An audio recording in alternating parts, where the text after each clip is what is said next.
How's it going, everybody? So I've had a lot of people come into the office lately complaining of a pinch in the front of their hip when they're squatting. And usually that's going to be caused by one of a few things. Number one, you just don't have very good ankle mobility. So when you squat down, you can't get into that deep position because you're pushing back so far. You start getting rounding of the hips. When your hips start to roll, you start getting pinching in the front. Two, you don't have very good tissue glide through the front of the leg. You just don't move a lot. You have weak hip flexors, or you're stuck in a kind of extended position of the low back, and the front of the hip is just always under kind of inflammation. And three is you're just not squatting right. So let's address some of those issues. Here's a couple tricks that you can try and add into your warm-up or even how you squat, and hopefully that'll fix your hip pinching.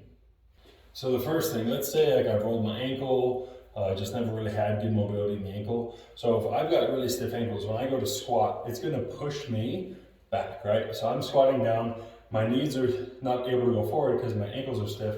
And as I squat back, I'm gonna have to lean my body forward more.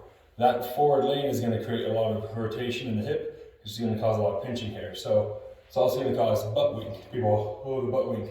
That's what it's usually gonna be coming from.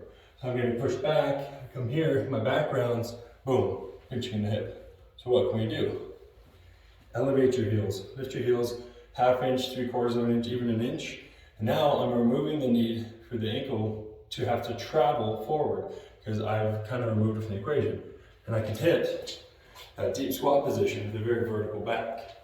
So for a lot of people, just lifting the heels will help remove the butt wink and remove some of that pinching in the hip. So that second issue, typically we're gonna see people that are like stuck in that anterior tilt of the pelvis.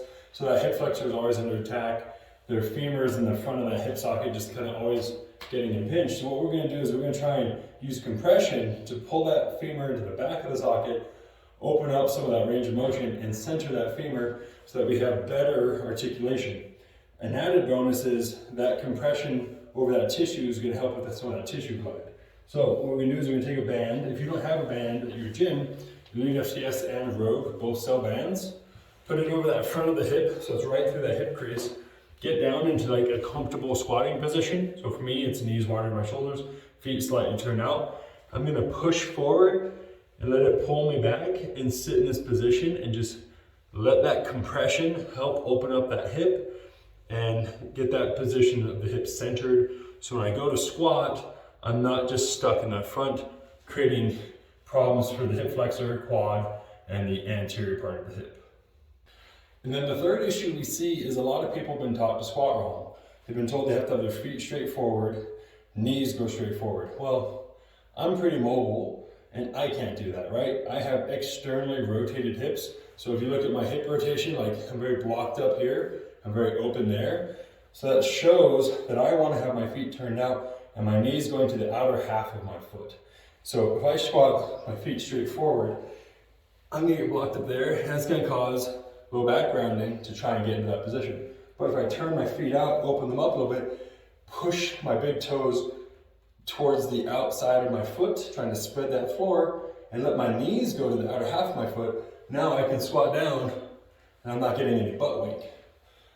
So from the front, here that blocks up, open up to the side, and now I can hit that position. A lot of times, just changing the position of your feet and your knees will help tremendously with low back pain, hip pain, and that butt wink.